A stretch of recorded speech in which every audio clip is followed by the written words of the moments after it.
Well, Andrew decided to withdraw from the race. And I know a lot of us were very disappointed by that. But then again, you got to give him credit. He's a smart guy. He did the math.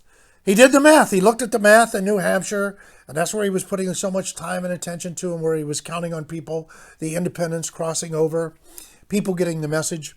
But then again, we really didn't get his message because the media really didn't care, did they? Even though he was the quote unquote one minority, I would hear people and network television and some of the more prestigious, if any, cable stations say he was the only person of color up there. And I have trouble with that because I don't know what that color really was. Is that what you call somebody who has different physical characteristics now? I was confused by that, but let's just say he was the minority up there. But boy, as a minority, he wasn't getting the minority treatment now, was he? I was baffled that they treated him and paid so little attention to his candidacy at all.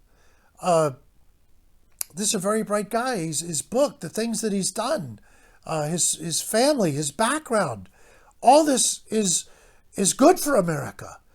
Industrious people coming here, making themselves even more industrious. It's what we're about. But the media just wasn't interested until he withdrew. Did you notice that? He withdrew from the race and all of a sudden the media was there. Well, Andrew, tell us what happened. Well, he's a gentleman. He couldn't tell them what happened. You paid no attention to me. That's what happened. You didn't listen to my message. Here's a guy who's giving $1,000 a month, the freedom dividend to these families. And I think what he was hoping that the media would catch on and monitor them. What are they doing with the money? Are they just spending it? Are they drinking with it, taking drugs? What are they doing? No, it was an interesting, it's an interesting concept that he thought that he would follow, but they had no interest in that. They want to follow Bernie's supporters who are burning things down and punching people and ripping things. Those are who they want to pay attention to. Now, I'm just going to point out that Andrew says that they are going to continue giving those families the $1,000 dividend to the end of the campaign, the end of the run, I believe. And maybe somebody, then after it's over, somebody like Atlantic Magazine, they'll do a story about what did they do with the money, how did it, everything that should have happened in the beginning of the race will happen at the end of the race. That's the way our country runs.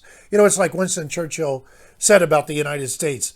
United States finally does the right thing after they've done everything else. They'll finally do the right thing. And I think this is a good example of that, dear old Winnie.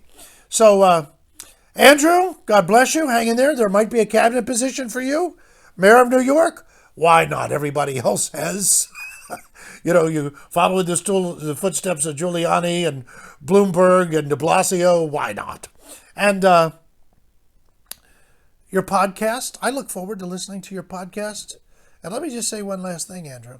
You're going to keep that $1,000 dividend going to those families to the end of the campaign.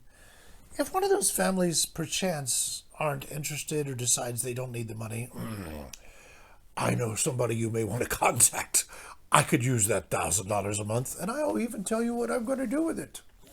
Big Daddy, Jeff Wayne, Big Daddy Knows, subscribe.